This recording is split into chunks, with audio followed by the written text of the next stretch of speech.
Okay. Absolute pleasure to talk to you, Brett. Likewise. Thank you. Thank you for including Merry Christmas, Mr. Lawrence scenes, because that is a kind of unknown film.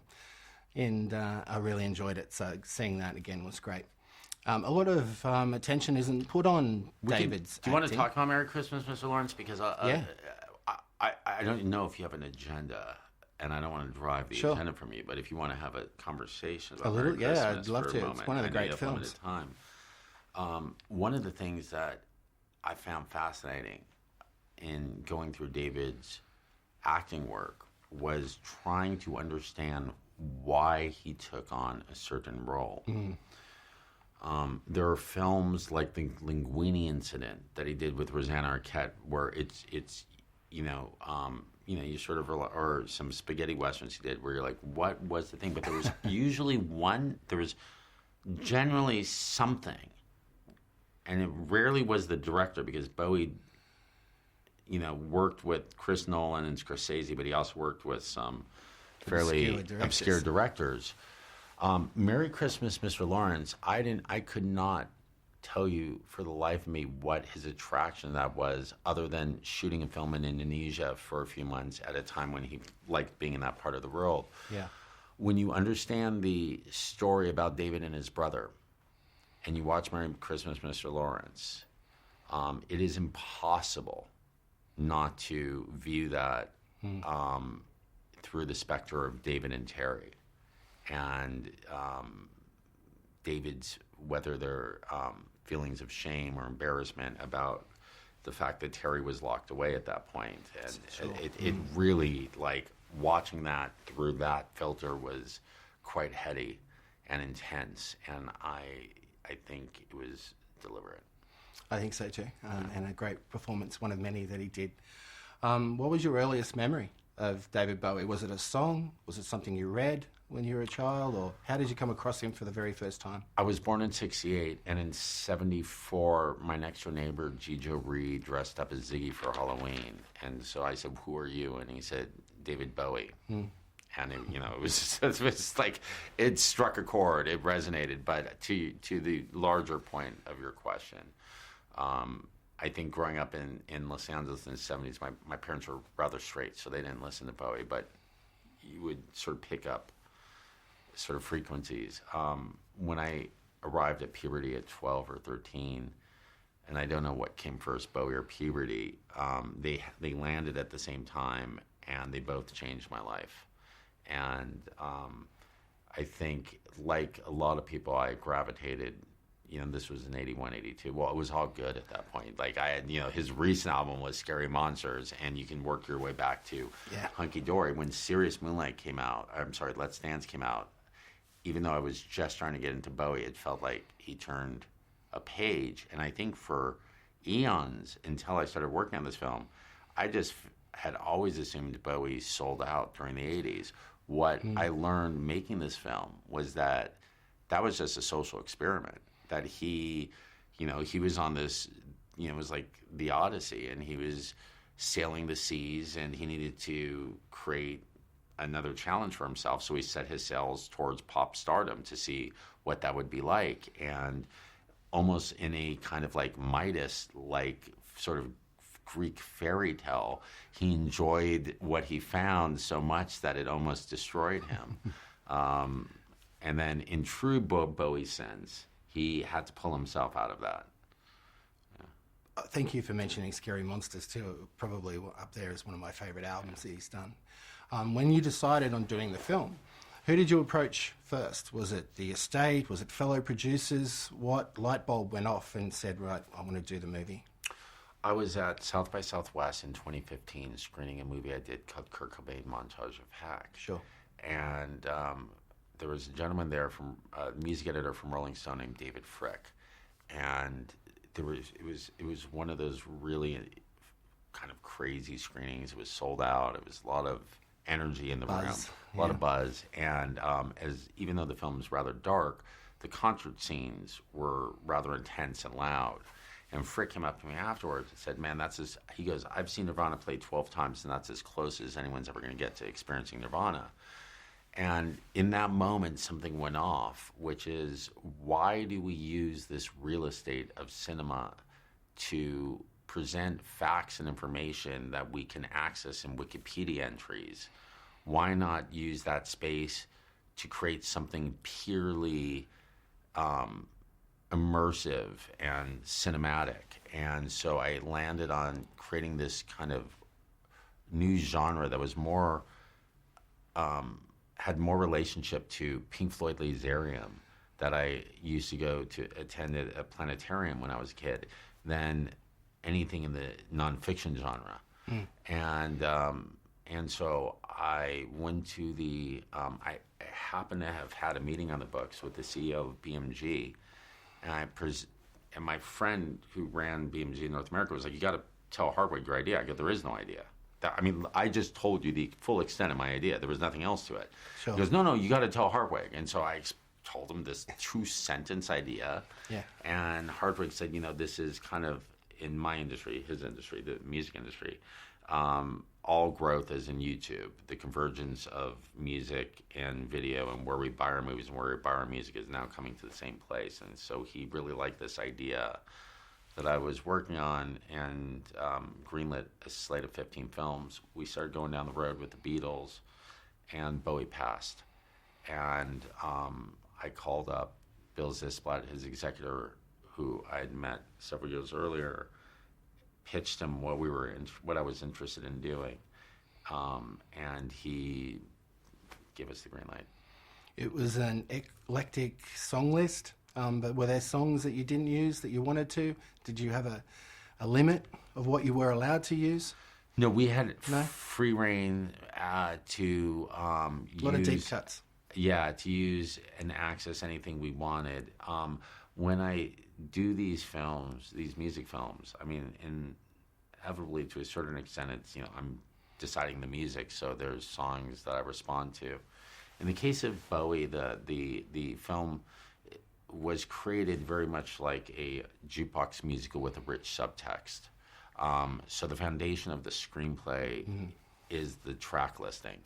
All of the music that I selected, or most of the music I selected, in one way, shape, or form speaks to themes of transience, chaos, or fragmentation, whether they were in the construction of the song or a song like Space Boy, where he's singing about, this chaos is killing me overtly. And so what I did was, I was having a really hard time breaking the script. I didn't know how to write an experience. I knew how to write narrative because that's what I've been doing my whole life, but I didn't know what happens in minute 17 of an experience. And for 8 months after I'd finished screening the material, I was just banging my head against the wall. I was going to work every day and coming home with nothing. I mean, it was really bleak. And so one day I'm driving to work, and I just was like, I couldn't go in there. That was like a coffin. And I made a detour for LAX, hopped a plane to Albuquerque, went down, took a taxi to the train depot, and decided that I would ride the rails until I cracked the script. That was straight out of Bowie. Yeah, right, yeah. I needed to get out of my environment. I needed to mix it up. The second the train left the station, started moving, the script started pouring out of me. And I said, let's play a game. I mean, this is really, this movie this is how it was done. It was like, let's play a game. I'm stuck. So I need something to work from. Let's pick 3 songs from each album that relate to transience, gender fluidity, everything he stood all for. These kind of central themes, and then curate them into a playlist and see what that experience is like. And so it took a few hours, pulled it together. It was like a 2-hour and 37-minute playlist. The sun was setting in the southwest. I just sat in my compartment listening to it, looking at the sunset, and was like, that's the movie. Okay. And that basically became the film. Well, that leads me to saying, did David Jones or did David Bowie speak to you at any time? Did you feel him at any time, or was that the moment? I never encountered David Jones. I have no idea who David Jones is. had a very limited experience with David Bowie. I was very much making a film about Bowie in quotations. I can't say that he was speaking to me, but I will say that I thought he was kind of fucking with me and torturing me and making me work really hard for my meal. That's kind of there was one day where I was in the just deep despair trying to navigate my way out of this film, and I was on my exercise bike, and I watched the Bee Gees documentary, and I fucking shed a tear, and I really liked the film, and I was crying because it looked so easy.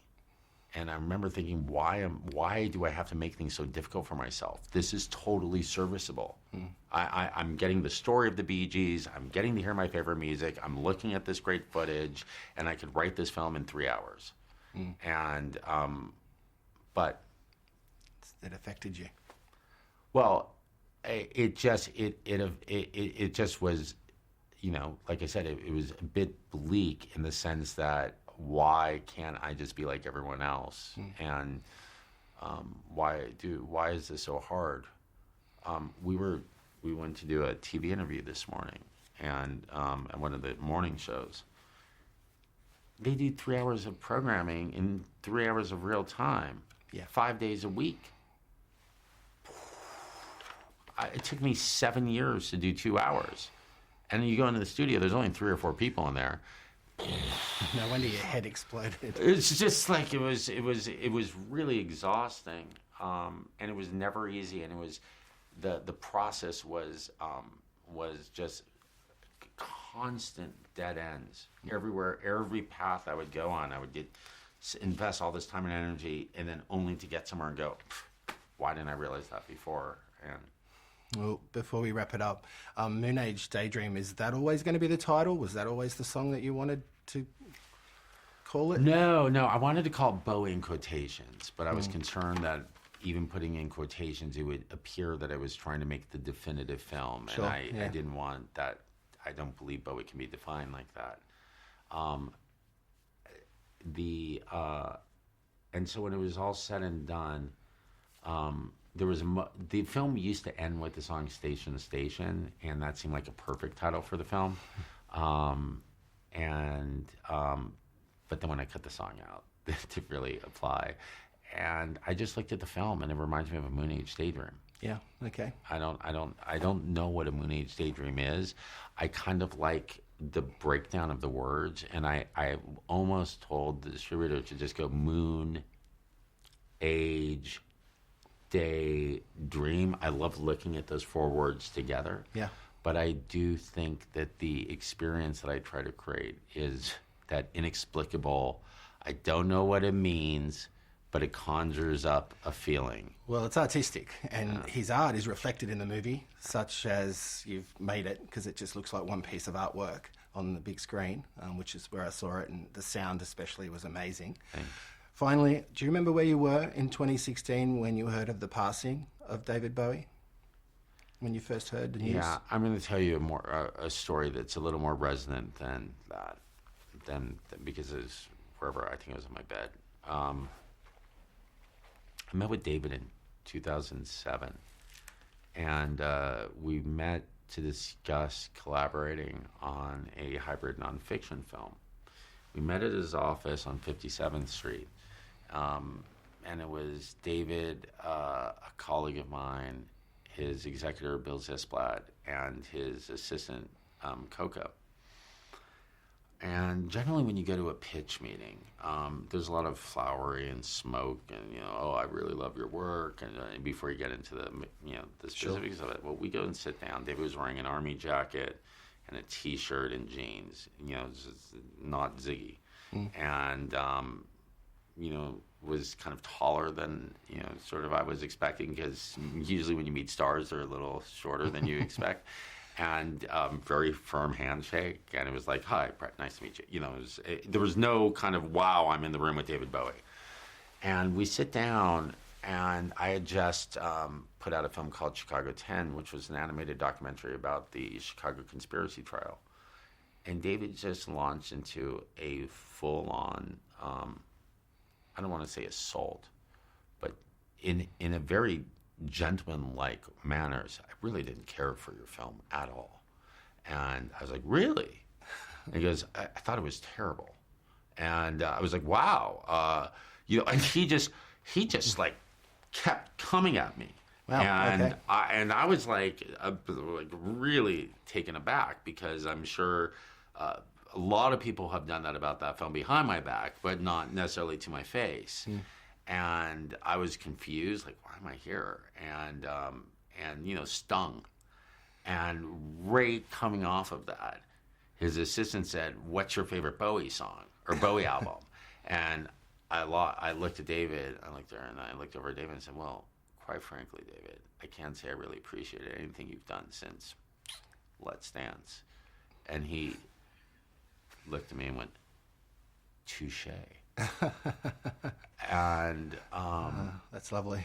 well, no, it's not. And let What me a finish. response, though. Let me finish this, if you don't mind. The truth was, I hadn't heard anything he had done since '87. I was just being, I was a bruised. That was my ego, and it was a pissing match, right? And when David passed, like a lot of people, I felt, this sort of, it was like the force, there was something had changed. But as I got into the film and I listened to his music post '95, and I loved it. And I was racked with such guilt and embarrassment at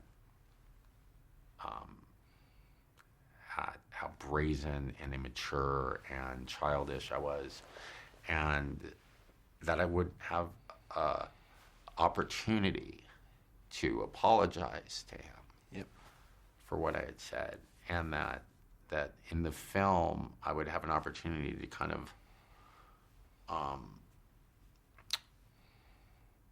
try to balance his discography. And what happened was I started down that path, and the echoes of that still exist. It's why Hello Spaceboy is the first song in the film. As I got into the film, I got to the point where he does Hello Spaceboy live, and I went past that for another 30 minutes, and then was like, the film ended at Spaceboy Live. It needed to end there. And so I never really had the opportunity to make amends in the manner that I would have liked to. But so when you asked me about where I was when David died, it wasn't so much where I was on my bed, what have you. The impact really was reflecting back to that meeting. And as I sit here today, I would like to think that if given an opportunity again in 2007, I would not have used the words I did. I would like to think I'm a little more evolved. And for that, I would have to thank David. Well, before I say anything else, thank you, because I'm going to get in trouble for going over No, you're time. not. I'm almost going to cry. That is a really solid and beautiful story. I wasn't expecting an answer like that, so thanks very much. And nice to meet you. You too. Well done. Thank you so Congratulations. much. Recording, please. Thank you.